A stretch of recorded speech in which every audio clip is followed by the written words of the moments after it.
3 മാസത്തിനിടെ 3 ചികിത്സാ പിഴവ്. കൊടുങ്ങല്ലൂർ താലൂക്ക് ആശുപത്രി അത്യാസന്ന നിലയിൽ. NABL അക്രഡിറ്റഡ് ലാബുകളുമായി സഹകരിച്ച് പ്രീമിയം ഹെൽത്ത് ചെക്കപ്പുകൾ അഫോർഡബിൾ നിരക്കിൽ ലഭ്യമാക്കുന്നു. കൂടാതെ ടെലിമെഡിസിൻ സൗകര്യവും. MHL smart labs. കൊടുങ്ങല്ലൂരിലെ സാധാരണക്കാരുടെ അഭയകേന്ദ്രമായ കൊടുങ്ങല്ലൂർ താലൂക്ക് ആശുപത്രിയിൽ 3 മാസത്തിനുള്ളിൽ 3 ചികിത്സാ പിഴവാണ് സംഭവിച്ചിരിക്കുന്നത്. കാര മുണ്ടാപ്പള്ളി ശിവദാസനും കുടുംബവുമാണ് ആരോപണവുമായി ആദ്യം രംഗത്ത് വന്നത്. കൈക്ക് ഓപ്പറേഷൻ നടത്തുന്നതിനായി രക്തപരിശോധനയ്ക്കാണ് താലൂക്ക് ആശുപത്രിയിൽ എത്തിയത്. രക്തപരിശോധനയിൽ ശിവദാസന്റെ ഗ്രൂപ്പ് O പോസിറ്റീവ് എന്നും HCV പോസിറ്റീവ് എന്നും കാണിച്ചിരുന്നു. ഒപ്പം കൺഫേം വിത്ത് എലിസ എന്നും എഴുതിയാണ് പരിശോധനാ ഫലം നൽകിയത്.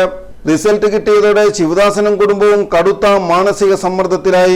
തുടർന്ന് ശിവദാസൻ 2 സ്വകാര്യ ലാബുകൾ നടത്തിയ പരിശോധനയിൽ ബ്ലഡ് ഗ്രൂപ്പ് B പോസിറ്റീവ് എന്നറിഞ്ഞതോടെയാണ് ശിവദാസനും കുടുംബവും രക്ഷപ്പെട്ടത്. ഡിസംബർ 6-ാം തീയതി കാവിൽക്കടവ് തച്ചിപ്പറമ്പിൽ രാജേഷിന്റെ മകളുടെ കാൽ സ്ലാബിൽ തട്ടി മുറിവേറ്റിരുന്നു. താലൂക്ക് ആശുപത്രിയിൽ കൊണ്ടുവന്ന് മുറിവ് തുന്നിക്കെട്ടുകയും ചെയ്തു. 2 ദിവസം കൂടുമ്പോൾ ആശുപത്രിയിൽ വന്ന് ഡ്രസ് ചെയ്യുകയും ചെയ്തിരുന്നു. എന്നാൽ കാലിലെ വേദനയും പഴുപ്പും കൂടുകയായിരുന്നു. പിന്നീട് സ്വകാര്യ ആശുപത്രിയിൽ ചെന്ന് പരിശോധിച്ചപ്പോഴാണ് സ്ലാബിന്റെ കോൺക്രീറ്റ് മാറ്റാതെയാണ് താലൂക്ക് ആശുപത്രിയിൽ മുറിവ് തുന്നിക്കെട്ടിയതെന്ന് മനസ്സിലാകുന്നത്. ജനുവരി 26-ാം തീയതി രാത്രി ലോകമലേശ്വരം മുസ്ലിസ് നഗർ വാടക്കാപ്പുറത്ത് ദീപക് കുമാറിന്റെ ശരീരത്തിന്റെ ഒരു ഭാഗത്ത് തരിപ്പനുഭവപ്പെട്ടതിനെ തുടർന്ന് ആശുപത്രിയിൽ എത്തിച്ചിരുന്നു. ബ്ലഡ് പ്രഷർ ഉയർന്നതിനാൽ മരുന്ന് നൽകിയെങ്കിലും BP താഴ്ന്നിരുന്നില്ല.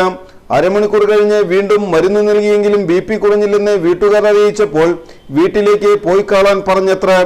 എന്നാൽ രോഗിയുടെ നില ശരിയില്ലെന്ന് വീട്ടുകാർ വീണ്ടും പറഞ്ഞപ്പോൾ നാളെ സ്കാൻ ചെയ്യാൻ പറയുകയാണുണ്ടായത്. തൊട്ടടുത്ത സ്വകാര്യ ആശുപത്രിയിലേക്ക് രോഗിയെ എത്തിച്ചപ്പോഴേക്കും ഒരു വശം തളർന്നിരുന്നുവെന്ന് വീട്ടുകാർ പറഞ്ഞു. 3 മാസത്തിനിടെ 3ാമത്തെ ചികിത്സാ പിഴവാണ് താലൂക്ക് ആശുപത്രിയിൽ ഉണ്ടായിരിക്കുന്നത്. എന്തിനും ഏതിനും പ്രതികരിക്കുന്ന യുവജന സംഘടനകളെ പോലും ഇതിനെതിരെ പ്രതികരിക്കാൻ കാണാത്തത് കൗതുകമാണ്.